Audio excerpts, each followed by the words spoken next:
Hello friends, today we are going to study about consumer behavior. In this topic, we are going to study the scope of consumer behavior. Next, we will understand the theory of marketing concept and consumer behavior. Further, we will study about customer value, satisfaction and retention, and also understand about marketing ethics and social responsibility. Now, let's begin with introduction. Consumer behavior is the study of individuals, groups or organizations and the processes they use to select, secure, use and dispose of products, services, experiences or ideas to satisfy needs and the impacts that these processes have on the consumer and society. Now, let's have a look at the scope of consumer behavior. The scope of a subject refers to everything that is studied as part of that subject. When we set out to explain the scope of consumer behavior, we need to refer to all that which forms part of consumer behavior. Consumer behavior includes not only the actual buyer and his act of buying, but also the various roles played by different individuals and the influence they exert on the final purchase decision. Hence, we will understand in detail the scope of consumer behavior. Firstly, analyzing market opportunity. Consumer behavior study helps in identifying the unfulfilled needs and wants of consumers. This requires examining the trends and conditions operating in the marketplace, consumers' lifestyles, income levels and emerging influences. The trend towards increasing number of dual income households and greater emphasis on convenience and leisure have led to emerging needs for household gadgets such as washing machine, mixer grinder, vacuum cleaner and childcare centers, etc. Mosquito repellents have been marketed in response to a genuine and unfulfilled consumer need. Secondly, selecting target market. A review of market opportunities often helps in identifying distinct consumer segments with very distinct and unique wants and needs. Identifying these groups, learning how they behave and how they make purchase decisions enables the marketer to design and market products or services particularly suited to their wants and needs. For example, consumer studies revealed that many existing and potential shampoo users did not want to buy shampoo packs priced at ₹60 or more and would rather prefer a low priced sachet containing enough quantity for 1 or 2 washes. The finding led companies to introduce the shampoo sachet, which became a good seller. Thirdly, marketing mix. Once unsatisfied needs and wants are identified, the marketer has to determine the right mix of product, price, distribution and promotion. Here too, consumer behavior study is very helpful in finding answers to many perplexing questions. Fourthly, used in social and non-profit marketing. Consumer behavior studies are useful to design marketing strategies by social, governmental and not-for-profit organizations to make their programs such as family planning, awareness about AIDS, crime against women, safe driving, environmental concerns and other more effective. UNICEF, Red Cross and CRY, etc. make use of consumer behavior, understanding to sell their services and products and also try to motivate people to support these institutions. Now, let's study about marketing concept and consumer behavior. Marketing concept. Its main focus is on the needs of the target markets and delivering value better than competitors. The marketing concept believes in the pull strategy, that means our brand should be so strong that every customer is willing to use our brand over every other competitor and therefore says that this could only be achieved by marketing. Relationship between marketing concept and consumer behavior. It is the companies who use marketing to promote and sell their products or services, and consumer behavior explains how consumers act and respond in the environment. For a strong marketing campaign, it is important for the company to understand that the consumers will react to the market. This relationship between marketing and consumer behavior involves studies, focus groups, psychological analysis, and other methods of studying the market for a particular product or service. When a company can understand the reason behind a consumer's purchase and why they are so eagerly interested in doing so, the company can create a marketing campaign that addresses those elements of the purchasing decision.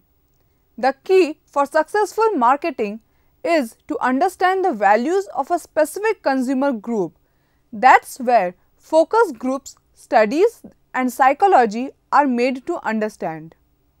By studying the relationship between marketing and consumer behavior, it enables the companies to develop campaigns that effectively approaches their targeted consumer. Focus groups are a method of consumer research that involves small groups of people in which a product is discussed, which provides a small sample and enables us to know the brand which is most liked by the consumers. Now, let's study about customer value, satisfaction and retention. In the era of this competition, companies with a total focus on customer are going to be the winner. Companies must understand the importance of a customer's satisfaction and then build processes around it. According to various research and studies, it is confirmed that consumer will purchase products which gives them maximum perceived value. This value comes from calculating the cost associated with the emotional level decision like the brand image, corporate brand, sales personal image and functional image. This value converts to total customer cost by including purchase cost, time, energy in evaluation of product. Consumers take decisions after considering the total cost. If after the purchased product performs well as expected, then customer is considered satisfied. A completely satisfied customer is likely to repurchase the product and by speaking about it to his or her near and dear ones. A company's aim is for total customer satisfaction, and this satisfaction can be achieved after understanding the customer's expectation and then producing as per the expectation. Companies are able to achieve this state of total customer satisfaction by incorporating good business practices.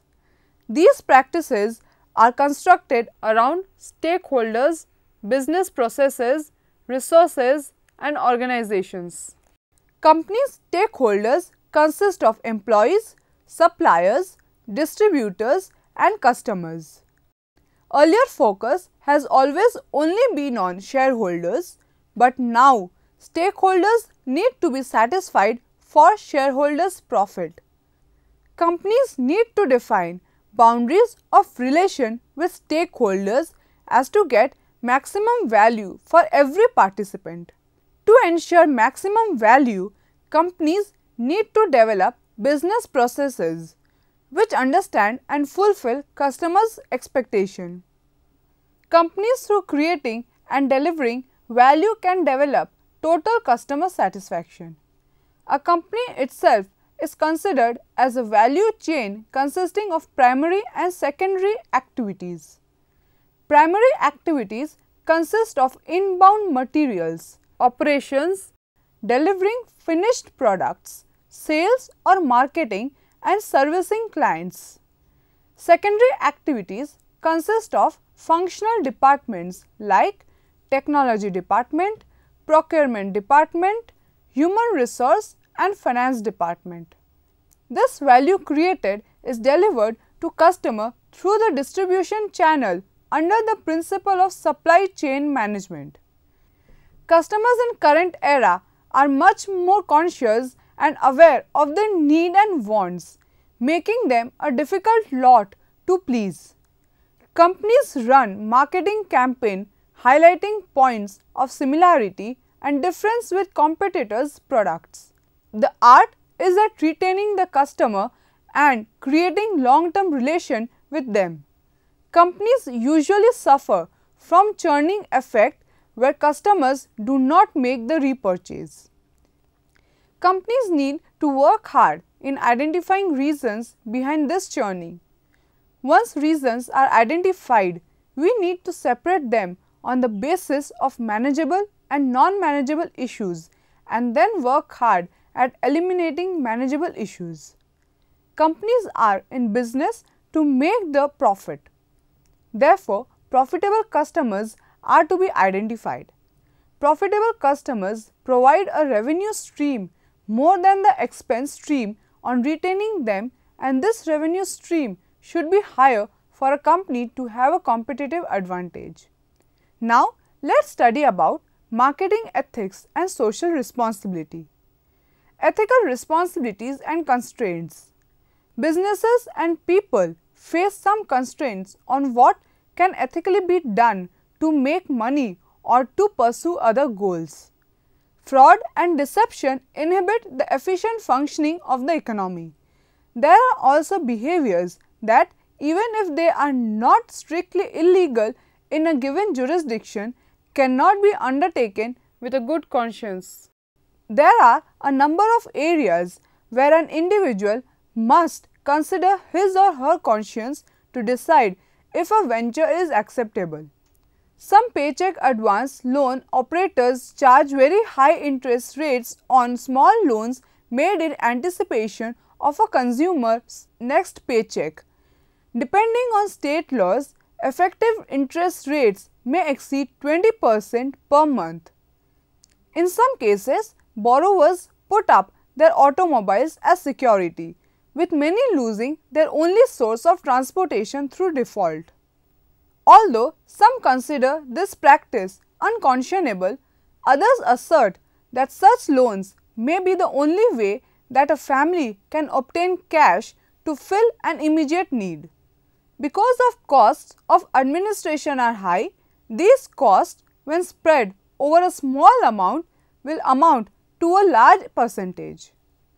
Sustainability. Sustainability is a notion that proposes that socially responsible firms will somehow financially outperform other less responsible firms in the long run. This might result from customer loyalty, better employee morale, or public policy favoring ethical conduct. Empirical results testing this hypothesis are mixed, neither suggesting that more responsible firms on the average have a clear financial advantage nor a larger burden. Thus, a useful approach may be to determine a. Specific circumstances under which a firm may actually find the more responsible approach to be more profitable. B. Under which circumstances responsible behavior can be pursued without an overall significant downside. And C. The ethical responsibilities that a firm faces when a more responsible approach may be more costly. The individual, the firm, and society. Different individuals vary in their ethical convictions. Some are willing to mislead potential customers, while others will normally not do this. There are, however, also broader societal and company-wide values that may influence the individual business decision maker. Some religions, including Islam, disfavor the charging of interest. Although different groups differ somewhat in their interpretations of this issue, the Quran at the very least prohibits usury, charging excessive interest rates.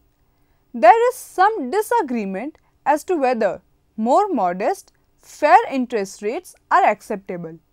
In cultures where the stricter interpretation applies, a firm may be unwilling to set up an interest-based financing plan for customers who cannot pay cash. The firm might instead charge a higher price with no additional charge for interest. Some firms also have their own ethical stands, either implicitly or explicitly. Other firms, on the other hand, may actively encourage lies, deception and other reprehensible behavior. Some firms elect to sell in less developed countries products that have been banned as unsafe in their own countries.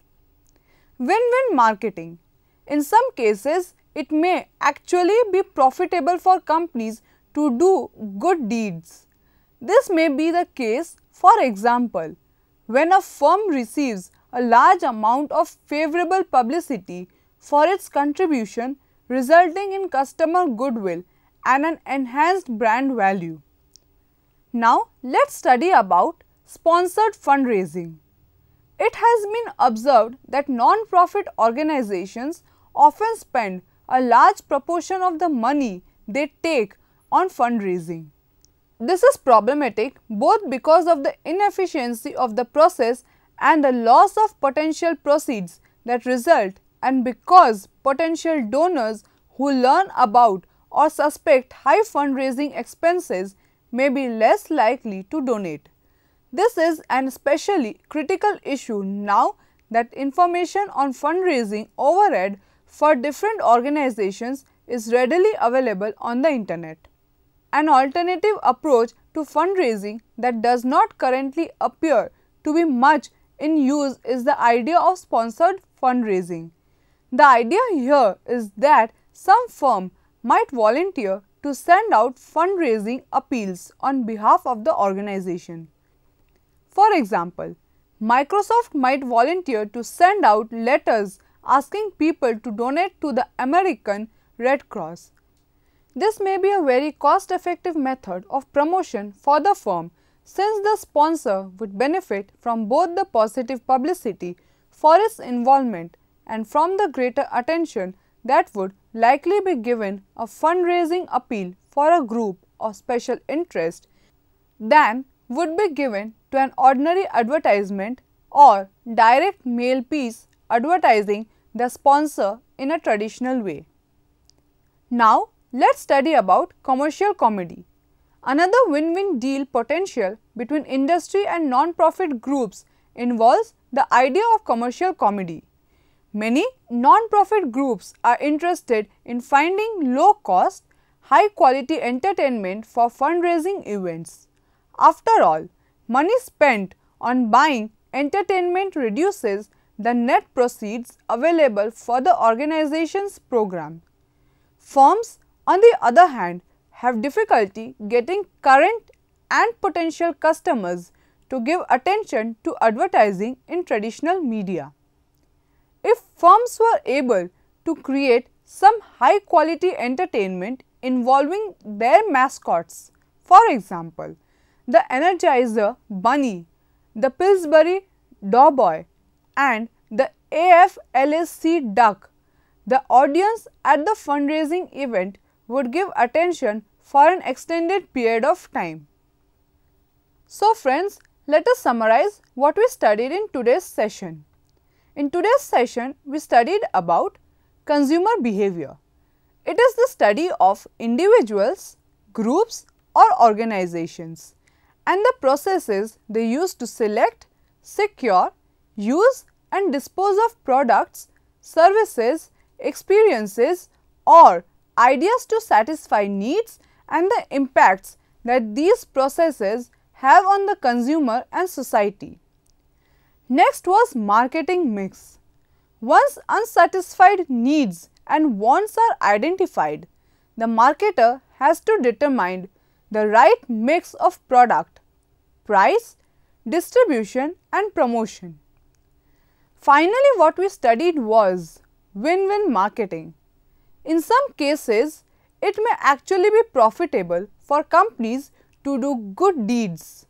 This may be the case, for example, when a firm receives a large amount of favorable publicity for its contributions, resulting in customer goodwill and an enhanced brand value. Thank you.